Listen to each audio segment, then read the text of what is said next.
Well, I sure wouldn't pick biology because that seems to make you really cocky. People seem to think that they're, have it harder than everyone, and maybe they do. It's just a different kind of field. I don't really know. I like writing, English, things like that, I guess. I don't know if I'd want to do it for a living.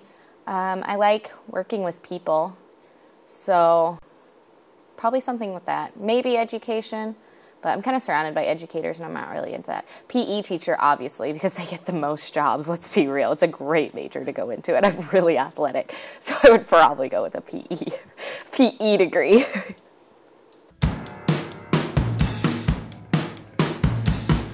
Well, I would probably describe him as, well, when I first met him, I didn't like him at all. That was probably how I would start off. I thought Nathan was cocky, and he thought the same about me, so it was okay. And I think we just were like too competitive at first. So at first I would say, when you first meet him, he might not seem the friendliest, but once you get to know him, he actually is really friendly, and he does have a good heart. He just doesn't like to show it. He likes to pretend he doesn't care about people, but he does. We're best friends. He just won't admit it. So I would say that you just got to get to know him, because he seems like he doesn't care about anything in the world at first, but then once you really get to know him, he does care.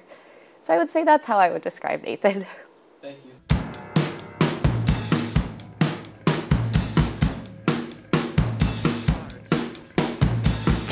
What would you do? Well, I'm a pretty avid fisherman, pretty great at fishing, so hopefully I would have multiple fish at that point. Because I like to fish, but am I catching these fish by hand? Because if I'm catching these fish by hand, I'm not very, I don't have very good hand-eye coordination, and I'm not real quick. So I'd probably end up with one fish.